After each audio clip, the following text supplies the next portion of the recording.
लोकशाही आहे, ठोकशाही चालणार नाही.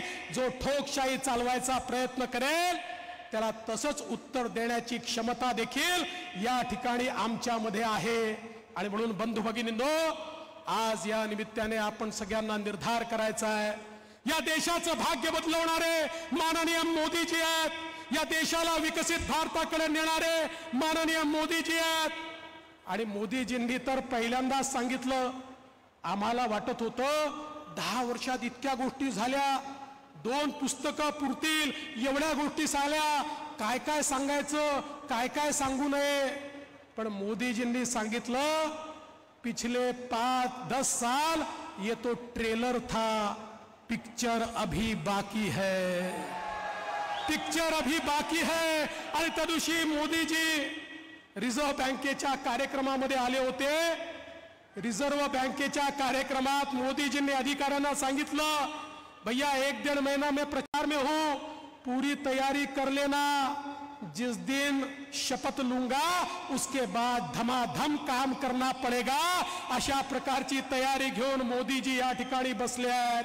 आणि म्हणून बंधू भगिनींनो, आज मोदीजींच्या नेतृत्वात विकसित भारताकडे आपली वाटचाल चाललेली आहे. मोदीजींच्या नेतृत्वामध्ये एक मजबूत भारत आपण तयार करतोय. तुम्ही विचार करा, या भारताची अवस्था काय होती. मुंबईमध्ये बॉम्बस्फोट व्हायचे, बंगलोरमध्ये बॉम्बस्फोट व्हायचे, चेन्नईमध्ये बॉम्बस्फोट व्हायचे, लखनौमध्ये बॉम्बस्फोट व्हायचे. कुठलाही बॉम्बस्फोट झाला की देशाचे प्रधानमंत्री हे युनायटेड नेशन मध्ये जायचे आणि त्या ठिकाणी केवळ पाकिस्तानचा निषेध करायचे. फारच झालं तर तीव्र निषेध करायचे. अरे या 140 कोटी देशाचे नेते त्या ठिकाणी अमेरिकेसमोर रडायचे, बघा तो पाकिस्तान आमच्याकडे बॉम्बस्फोट करतो, तो आमच्याकडे आतंकवादी गतिविधी करतो, जरा तुम्ही त्या पाकिस्तानला समजवा. अमेरिका पण म्हणायचं ठीक आहे ठीक आहे, आम्ही सांगतो ते आम्ही सांगतो म्हणतपर्यंत दुसरा स्फोट आपल्याकडे व्हायचा. मोदीजींनी परिस्थिती बदलली. आता नवीन भारत तयार केला. या भारतामध्ये एक स्फोट केला तर पाकिस्तानमध्ये घुसून आतंकवाद्यांना मारणारा नवीन भारत आता मोदीजींनी तयार केला आहे. बंधू भगिनींनो, हा मजबूत भारत आहे, मजबूर भारत नहीं है. अब मजबूर भारत नहीं, अब मजबूत भारत है. एक असा भारत की ज्यामध्ये आज अशी स्वयंपूर्णता आली आहे. आपल्यापैकी अनेकांनी ऐकलं असेल, पाहिलं असेल, वाचलं असेल. आता भारताने 7000 किलोमीटर दूर शत्रूचं टार्गेट थेट हिट करू शकेल अशा प्रकारचं मिसाईल तयार केलाय. आता जगामध्ये जे मिसाईल केवळ अमेरिका आणि रशियाकडे होतं ते मिसाईल भारताने देखील तयार केलाय. भारताकडे वाकडी नजर करून ना आता अमेरिका, ना आता चायना पाहू शकते, ना आता पाकिस्तान पाहू शकतं. ही भारताची अवस्था या ठिकाणी मोदीजींच्या नेतृत्वात आलेली आहे.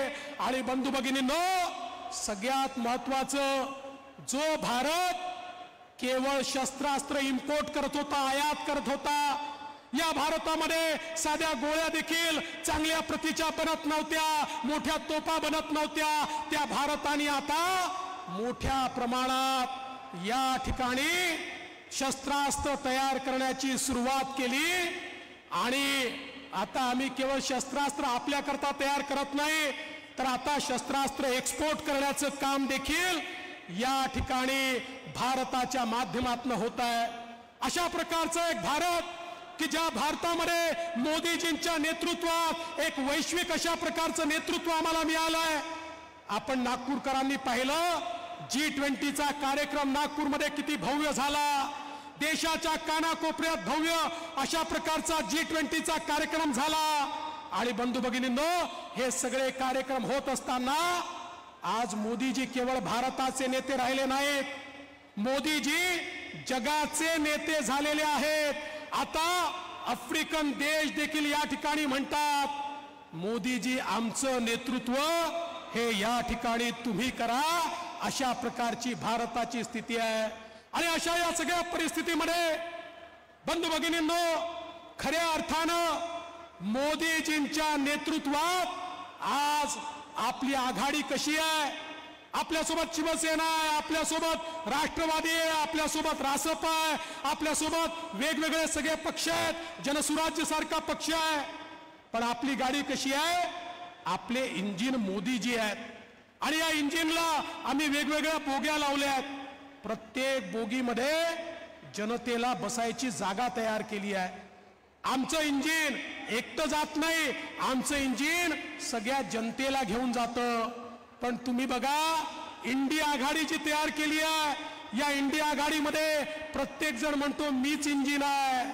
तमिळनाडूवाले म्हणतात मीच इंजिन आहे, राहुल गांधी म्हणतात मीच इंजिन आहे, उद्धव ठाकरे म्हणतात मीच इंजिन आहे. पण आपल्याकडे एकच इंजिन आहे. बंधू भगिनींनो, तुमच्या मनातले मोदीजी या ठिकाणी पोचतायत. माझं काम हे आता संपताय. मोदीजीची एंट्री होते आहे. 3 मिनिटांमध्ये मोदीजी मंचावर असणार आहेत आणि म्हणून मी पुन्हा एकदा माननीय नितीनजींना आणि राजू पारवेजींना मोठ्या आपल्या संख्येनं मतदान करून आपण निवडून द्यावं एवढीच विनंती करतो. आणि एक विनंती करतो, मोदीजी येतील तेव्हा प्रत्येकाने आपला मोबाईल बाहेर काढायचा आहे. मोदीजी मंचावर येतील, आपला मोबाईल बाहेर काढून ठेवा. सगळे तयारीत राहा. अरे आत्तापासून टॉर्च लावू नका, वर येऊ द्या. काढलाय सगळ्यांनी? काढलाय सगळ्यांनी? सगळ्यांनी काढलाय? मग आता मोदीजी वर येतायत. ते आल्यानंतर जोरदार स्वागत आपल्याला आपला टॉर्च लावून त्या ठिकाणी मोदीजींचं करायचं आहे. बोलो भारत माता की, भारत माता की. मोदीजी